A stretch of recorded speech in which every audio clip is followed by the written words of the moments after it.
Hello বন্ধুরা, আমি মৌসুমি। আমার নতুন একটা ব্লগে তোমাদের সবাইকে স্বাগতম। আশা করছি তোমরা সবাই ভালো আছো। আমরাও কিন্তু বেশ ভালো আছি। কিছুদিন আগে ড্যানিশ স্টোর থেকে এই তরমুজটা নিয়ে এসেছিলাম। বাড়িতে থাকাকালীন সময়ে তো গরমকাল মানেই তরমুজ প্রচুর খেতাম, কিন্তু এখানে তো তেমন করে গরমটা পড়ে না, সেই জন্য আমাদের তরমুজটাও তেমন করে খাওয়া হয়নি। এই ছোট তরমুজটাই দাম পড়েছিল প্রায় 300 থেকে 400 টাকার কাছাকাছি। আর এই যে ফলগুলো দেখতে পাচ্ছ, এগুলোর নাম আমার জানা নেই। এগুলো এশিয়ান মার্কেট থেকে নিয়ে এসেছিলাম। সকালবেলা ওকে একটা আপেল কেটে দিয়েছিলাম দুভাগ করে ডিউটিতে যাওয়ার আগে, কিন্তু ও নাকি খাবে না, সেই জন্য সেটাও কেটে নিলাম। কিছুদিন আগে আমরা যখন এশিয়ান স্টোরে গিয়েছিলাম সেখানেও তরমুজ দেখতে পেয়েছিলাম, কিন্তু সেখানে তরমুজগুলো এত বড় বড় ছিল আমরা দুজনেই খেয়ে শেষ করতে পারবো না, সেই জন্য আর নেওয়া হয়নি। ফলগুলো সবকটা কেটে থালে নিয়ে একবারে বাইরে এসে পড়লাম দুজন মিলে। আজকে বাইরেটা একেবারে ঝলমল করছে রোদে, সাদা মেঘগুলো আকাশে তুলোর মতো ভেসে বেড়াচ্ছে। দাঁড়াও, তোমাদেরকে খেতে খেতে আমি একটা জিনিস দেখাই।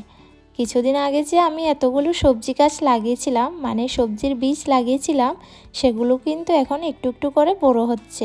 সবগুলো যদিও উঠেনি, কিছুটা উঠেছে। আর এই কদিন যে বৃষ্টি দিচ্ছিল থেমে থেমে, কিছুক্ষণ পরে পরেই থেমে থেমে বৃষ্টি দিচ্ছিল, আমার তো মনটা একেবারে খারাপ হয়ে গিয়েছিল।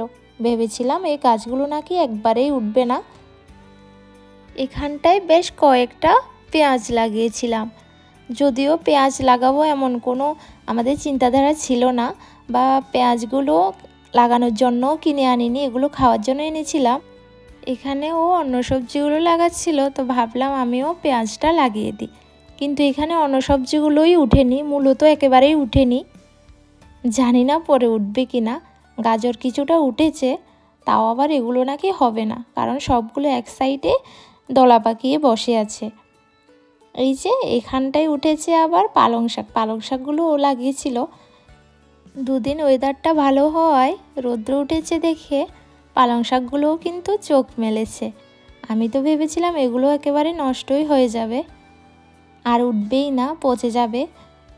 যেভাবে থেমে থেমে বৃষ্টি দিচ্ছিল 2-3 দিন যাবৎ। কুমড়ো গাছগুলোও কিন্তু 3টে উঠেছে, 3 থেকে 4টে উঠেছে।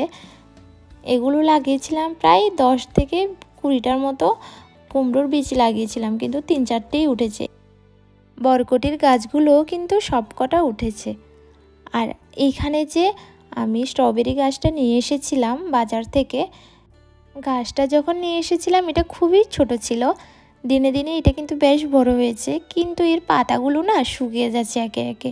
আর যেই স্ট্রবেরিগুলো ধরছে, বেশ কয়েকটা স্ট্রবেরি এসেছে, কিন্তু আগেও 2-3টে স্ট্রবেরি ধরেছে। এই ছোট অবস্থাতেই কিন্তু একেবারে এগুলো লাল হয়ে পচে গেছে। তোমরা যদি কেউ জানো যে স্ট্রবেরি গাছটাতে কি দিতে হবে যাতে স্ট্রবেরিগুলো বড় হয়, তাহলে প্লিজ আমাকে একটু জানিও।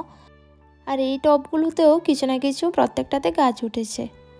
তো অনেকক্ষণ বাইরে বসে থাকার পর এখন চলে এসেছি ঘরে।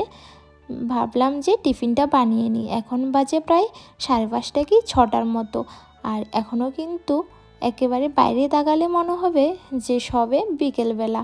এখানে যেহেতু অনেক রাত করে সন্ধে হয়, সেই জন্য বাইরে তাকালেই বোঝা যায় না যে 5টা বাজে বা 6টা বাজে। তা আজকে আমি টিফিনে বানাচ্ছি সুজি কিনতে গিয়েও কিন্তু আমাদের সাথে একটা কাণ্ড ঘটে। সুজির প্যাকেটের গায়ে লেখা আছে ঠিকই সুজি, কিন্তু এগুলো কেমন সুজি আমরা বুঝতে পারিনি। বাড়িতে নিয়ে এনে যখন রান্না করি একেবারে শক্ত হয়ে আছে। জানি না এগুলো কি। সুজির মতো করেই রান্না করেছিলাম, কিন্তু এগুলো খাওয়ার মতো পজিশনে ছিল না।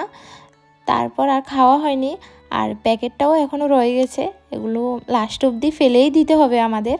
এখানে আমার সুজি রেডি, ওকে আগেই দিয়ে দিয়েছি। এখন আমার জন্য নিয়ে নিচ্ছি প্লেটে করে।